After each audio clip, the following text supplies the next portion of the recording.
අපේ රට නේද? අපේ රට කොච්චර බෙදෙන රටක්ද කියන්නකෝ. මං ජපානයේ ඉස්කෝලේ යනවනේ. ජපාන් භාෂාව ඉගෙන ගන්න කොලෙජ් එකකට යනවා. ඒකේ ඉන්න සෙන්සෙලා සර්ලා මම කිව්වම උපාධිය ඉවර වෙනකම් යුනිවර්සිටි ඉවර වෙනකම් අපේ රටේ නොමිලේ උගන්වනවා කියලා ඔළුවේ අත ගහ ගන්නවා. එහෙම වෙන්න පුළුවන්ද කියලා අහනවා. එච්චර සල්ලි තියෙද ලංකාවේ කියලා. සාහිතිකවත් මේ බොරු නෙමෙයි කියන්නේ. හොස්පිටල් එකට ගියාම දැන් ඇත්තටම කියනවා නම් ජපානයේම ඉන්ෂුරන්ස් එක අතේ නැත්තම් මේ හොස්පිටල් වලට ඉතින් ඇතුළත් කරගන්නෙත් නැහැ. ඒ හොකෙන් කියන එක අතේ තියෙන්න ඕන. ඒක දුන්නොත් තමයි ඒකට ඇතුල් වෙලා බේත් ගන්න පුළුවන්. මම කිව්වම අපේ රටේ නේද මේ ලොකුම ඔපරේෂන් පවා නැති බැරි දුප්පත් මිනිස්සුන්ට මහා ස්පිරිතාල තියෙනවා, ජෙනරල් හොස්පිටල් තියෙනවා. ඒවයේ නොමිලේ කරකන්න පුළුවන්. ඒවයේ බෙහෙත් නොමිලේ දෙනවා කිව්වා පුදුම වෙනවා අපිට. පුදුම වෙනවා. මගෙන් අහලා තිනු ඉතින් ඇයි එහෙනම් මෙහෙ ඉන්නේ කියලා. එක සර් කෙනෙක් අහුවා ඉතින් ඇයි මෙහෙ ඉන්නේ කියලා.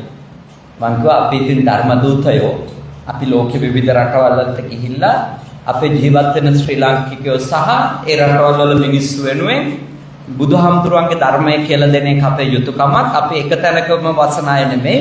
අපි ලෝකෙ පුරා රට පුරා සංචාරය කරනවා. අපි එක තැනක ඉඳීමට වඩා අගය කරන්නේ හාමුදුරු කෙනෙක් සංචාරක ජීවිතය. ඒ හින්දා තමයි ඉන්නේ කියලා එයාට මම පැහැදිලි කරා මගේ මොකද්ද පර්පස් එක කියන එක. නමුත් මතක තියා ගන්න ඒගොල්ලෝ පුදුම වෙනවා.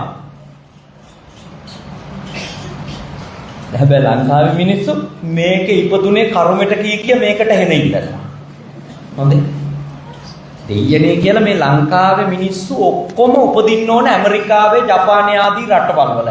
ගෙවනකොට තේරෙයි ඉපදුනේ මොන අපායකද කියලා. බේත් පෙත්තක් හම්බෙන්නේ නැති වෙනකොට. ඇම්බියුලන්ස් එක ඇවිල්ලා දාලා යනවා ඉන්ෂුරන්ස් එක අතේ නැත්තම්. හොඳේ.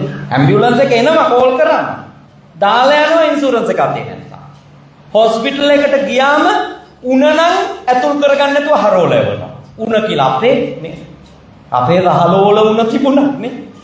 ඇඳක් දෙන්න නැත්තම් ඇඳ යට ඉටි කොලයක් හරි දාලා සේලයින් එකක් ගහලා කොහොම හරි අපි බේර ගන්නවනේ.